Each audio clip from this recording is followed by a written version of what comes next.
Et si une femme de plus de 50 ans pouvait retrouver sa silhouette en gérant ses émotions par une transformation intérieure? Je vais aller rejoindre Nathalie, coach et guide, pour vous mesdames qui n'osez pas vous offrir cette nouvelle vie.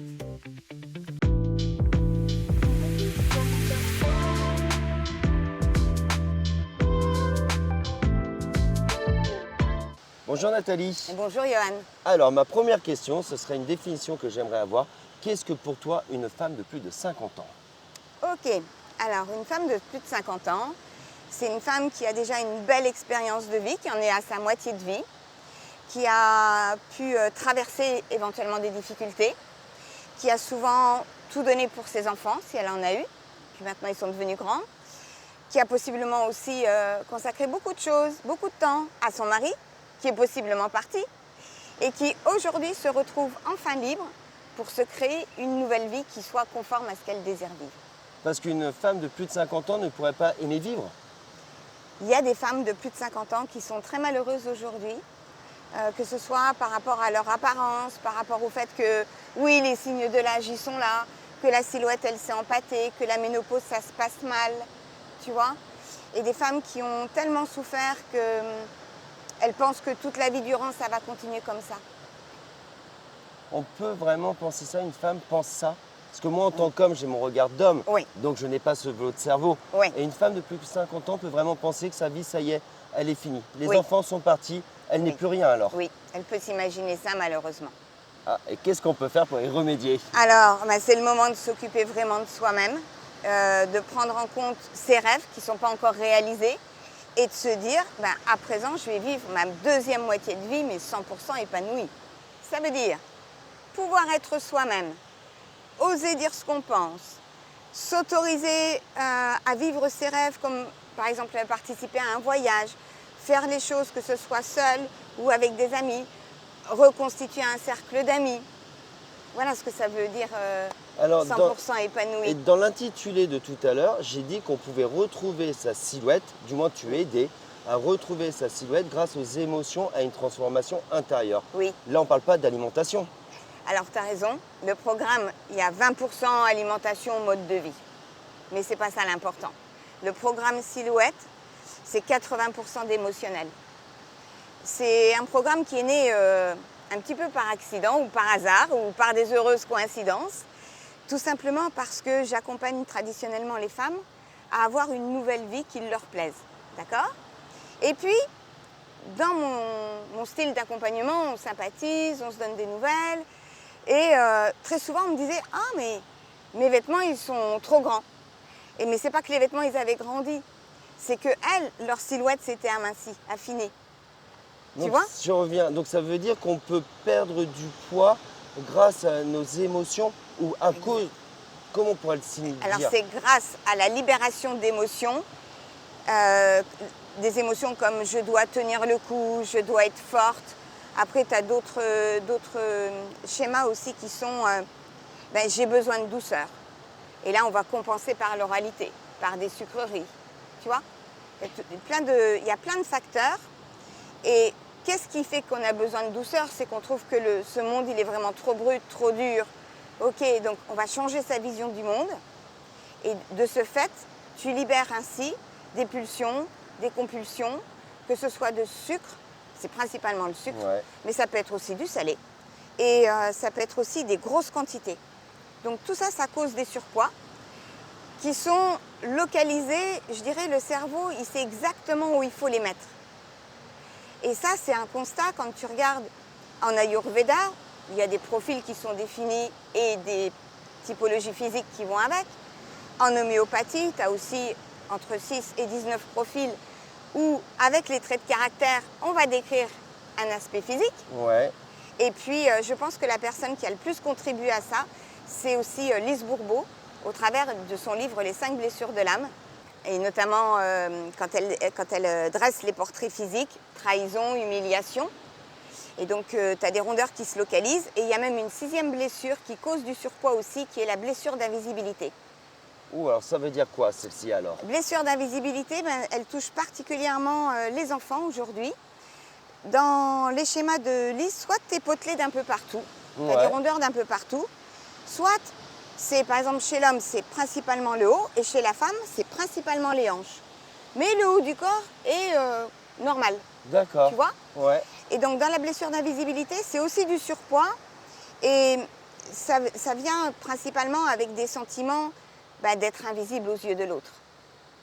Et vois-tu, aujourd'hui dans l'obésité des enfants, certes, il y a la malbouffe, mais c'est qu'un phénomène amplifiant. C'est qu'il y a aussi des parents qui sont devant leur ordinateur, Ouais. devant leur téléphone, et des enfants qui ont l'impression de ne pas être visibles. Tu vois? Ok. Et est-ce que maintenant tu pourrais nous donner un exemple concret de femme que tu accompagnes pour nous montrer des exemples en fait et nous faire comprendre tout ce que tu viens de nous expliquer? Alors, je vais te donner l'exemple des femmes que j'accompagne en ce moment, comme ça c'est le plus frais dans mon esprit. Une femme qui en fait culpabilise énormément, donc plus de 50, qui culpabilise énormément de tout ce qu'elle a fait dans sa vie. Exemple, quand elle a divorcé, elle a un peu négligé ses enfants parce qu'il y a eu un nouvel homme qui est rentré, d'accord? Ça arrive souvent. Voilà, et ça c'est un poids de culpabilité. Résultat des courses, cette union-là n'était pas la bonne. Il est parti, les enfants ont grandi et lui en veulent pas tant que ça, sauf qu'elle, elle continue à porter le poids. Donc elle se juge, mal bien sûr, elle s'auto-punit en se donnant un corps, comment je vais te dire ça? En travaillant avec elle, tu vois exactement combien il faut qu'elle soit moche parce que c'est pas une bonne femme. Tu vois le Waouh, travail? les mots sont très durs là que tu viens de dire. Ouais. Faut qu'elle soit moche pour pas qu'elle soit une bonne femme. Exact. Alors déjà le mot moche, le mot Ouais, bonne bonne femme. et le mot femme, Voilà. c'est violent. Voilà. Donc là, tu vois, ça passe par la libération des culpabilités. Qu'est-ce que je peux donner comme exemple? J'ai donné l'exemple d'une autre femme où là, elle porte. Elle a porté ses parents. Donc, en premier, ça a été son père. Ensuite, elle a porté sa mère qui était âgée et elle faisait tout pour elle. Elle porte ses enfants, elle fait tout à la place des enfants. Elle porte pour son frère qui est alcoolique. Et quand tu l'écoutes, parce que c'est un questionnement en Ouais.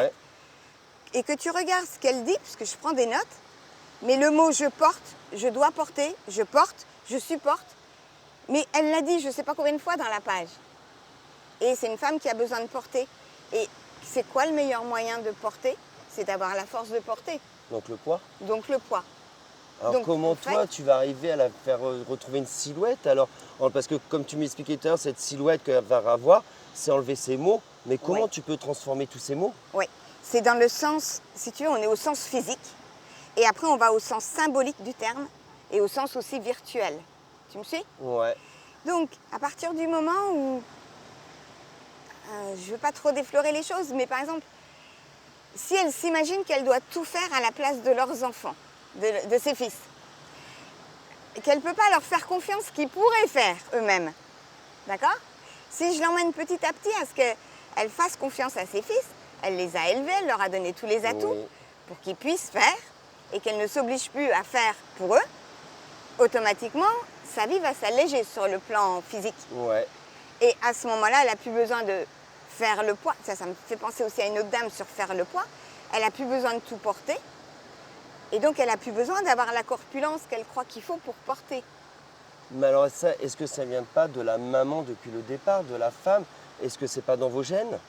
C'est dans nos gènes de prendre soin et pas forcément de porter. Tu vois la nuance? On est porté à prendre soin. Oui. Parce que c'est à nous qu'on a confié Oui. justement le fait de porter l'enfant. Tu vois? Donc c'est qu'on nous a pas appris. Donc tu réapprends à justement délaisser tout ça, à faire passer ça. Je dirais pas délaisser, je dirais j'apprends aux femmes à observer où est leur responsabilité. D'accord? Et où est le service rendu de laisser ses enfants expérimenter aussi. Tu comprends Ouais, ça? je comprends, ouais. Faire le poids, ça m'a rappelé aussi une autre dame où là, c'était conflictuel dans son travail. Elle ne s'entend pas avec son employeur et malheureusement, il y a des personnes qui ne peuvent pas changer de métier. C'est trop compliqué pour elles d'envisager de changer de métier, l'insécurité financière et ainsi de suite. Donc, elles vont rester. Mais elles vont être en permanence en conflit, en conflit, Ouais. en conflit. Faire le poids. Tu comprends? Et quand après tu lui apprends une autre façon que d'aller frontalement par rapport à un désaccord, ben c'est pareil, ton corps va libérer. Donc libérer, elle le poids, elle peut retrouver l'amour, elle peut être heureuse, Oui. elle peut revivre, elle peut repartir en voyage, elle peut partir en vacances, elle peut se promener comme ici au bord de l'eau. En Oui. fait, elle peut tout refaire. Oui, y compris sa garde-robe. Mais c'est pas beau, ça, c'est même magnifique. Ben, c'est pour ça que c'est mon œuvre et que c'est ma passion. Ouais. Et il existe une méthode que tu as mise en place, en fait, question-réponse. Alors, la On méthode... va aller voir ça maintenant. On va Ok, changer de lieu. avec plaisir. Comment la femme de plus de 50 ans qui est ménopausée a envie de venir te voir? Ah, alors ça, en général, c'est par rapport à un exercice que j'adore transmettre. C'est prendre une feuille et puis il y a 2 colonnes. Première colonne, ça va être la liste de tout ce que la femme, elle a déjà réalisé dans sa vie pour se faire plaisir. Puis on numérote. Deuxième colonne, ça va être tout ce que la femme, elle a déjà fait pour faire plaisir aux autres. Et là aussi, on numérote. Et en général, il y en a beaucoup moins dans la première colonne que dans la deuxième. Et après, on peut subdiviser encore. J'ai fait ça pour faire plaisir. Est-ce que c'était volontiers ou est-ce que je me suis forcée? Tu vois? Et plus la colonne de droite déborde, ben plus on a envie de changer de vie et de voir une nouvelle vie où là, on aura de nouveau des belles choses à noter sur la colonne de gauche. Alors justement, quelles sont ces méthodes que toi, tu utilises? Alors, au niveau de la méthode, j'ai besoin d'accompagner une femme à peu près pendant 2 mois, à raison d'1 fois par semaine. Et là, on va aller explorer les émotions. Et une fois qu'on met le doigt sur une émotion, on la libère. D'accord? Donc, dans la technique, il peut y avoir des choses qui sont issues des pratiques thérapeutiques. Ouais. Mais l'exploration, elle, est issue des méthodes de coaching. Où on pose une question. J'ai envie de te partager le dernier exemple en date qui était assez amusant. C'est une femme donc, qui garde beaucoup de choses en elle et son frère fait pareil. Et elle me dit, mais de toute façon, maintenant j'ai décidé de m'exprimer et puis comme il garde tout pour lui, je m'en fiche, j'en ai rien à faire, mais moi je vais m'exprimer. Ok. Et je lui dis, mais est-ce que tu es sûre que ça ne te gêne pas que ton frère n'exprime pas par rapport à ta nouvelle posture d'exprimer? Non, c'est bon. Et puis elle se grattait l'épaule. Et comme le non-verbal parle énormément, je lui dis, écoute Martine, si tu te grattes l'épaule, il y a quelque chose qui n'est peut-être pas aussi aligné que tu voudrais qu'il le soit. C'est-à-dire, son message inconscient, c'est pas si évident que ça, hein, au niveau de l'épaule, c'est les charges, tout ça, machin. Et je dis, est-ce que tu es OK pour qu'on creuse, si tu es vraiment aligné, que c'est pas grave si tu n'as pas de feedback de la part de ton frère? Et donc pour cette dame, au départ, elle me dit, bon, j'ai pas envie d'être trop intrusive vis-à-vis de mon frère. Ok. Et avec le questionnement, qui demande un petit peu de temps quand même, hein, je te résume ça, au final, on arrive à la véritable raison. Elle ne voudrait pas avoir de reproches de la part de son frère. Tu vois le travail? D'accord, ok. C'est-à-dire que son expression, qu'elle a décidé de s'exprimer authentiquement, est bloquée parce qu'elle craint des reproches de la part de son frère. Et que du coup, ça l'arrange bien que son frère ne dise rien, qu'il garde tout en lui. Tu me suis? Ok. Donc là, après, qu'est-ce qu'on fait? On se met à l'aise. On ne peut pas éviter un reproche de quelqu'un. On n'est pas dans la tête de l'autre. Par contre, on peut être aligné sur le fait que, oui, par exemple, tu peux me faire le reproche, je suis arrivée 5 minutes en retard. C'est OK. Ça peut me faire quelque chose comme ça peut ne rien me faire. Tu comprends? Ouais, oui. Voilà. Alors ça me fait penser à un exemple qu'il y a eu tout à l'heure quand on se promenait. Oui. Et il y a eu un genre de reproche comme ça. Et c'est vrai que tu peux mal le prendre des fois, le reproche. Il peut être violent, il peut être blessant, ou soit tu le laisses passer. Tu le laisses passer. Mais il y a des gens qui pourraient mal le prendre. Je ne sais Oui. plus, mais l'exemple était un peu dans ce cas-là. Ok. Où quand j'ai entendu les mots, je me suis dit, mais waouh! Et la personne, donc une femme, peut se dire, il est encore désagréable avec moi, mon mari. Voilà, en fait. exact. Voilà. Mais Exact. que peut-être que le mari, vu que c'est un homme, il n'était pas forcément désagréable. Tu as raison parce qu'en plus, les hommes et les femmes ne communiquent pas de la même façon. L'homme est vraiment orienté solution, alors que la femme, elle, est déjà d'exprimer son souci, de parler de ses besoins. Alors, l'homme, il voit le besoin, ok, mais il ne sait pas comment y répondre. Donc, Ouais. il ne s'en occupe pas, il fait la sourde oreille. Et la femme, elle dit, ah bah ouais, il ne s'occupe pas de mon besoin. Du style, il ne m'envoie pas un texto tous les jours. Donc, il ne m'aime pas. Tu vois, il y a des raccourcis comme ça qui sont faits. Elle va l'appeler en disant, tu ne m'as pas envoyé mon texto. Lui, il va lui dire, mais arrête de me reprocher. Ouais. Tu vois le travail? C'est absolument vrai. Voilà. Donc c'est là où justement je reviens que cette femme qui est souvent seule à plus de 50 ans, on est d'accord, les femmes qui vont venir te voir, ont eu tous ces reproches dans leur vie en fait. Oui, majoritairement elles sont célibataires, elles en souffrent, parfois depuis des années. Parfois elles sont aussi refroidies par les expériences précédentes, elles préfèrent se dire vaut mieux être seule que mal accompagnée. Ouais. Alors que on peut être accompagné et génialement bien accompagné, quoi. Et alors pour Tu tout comprends? ça, où est-ce qu'on va te retrouver alors?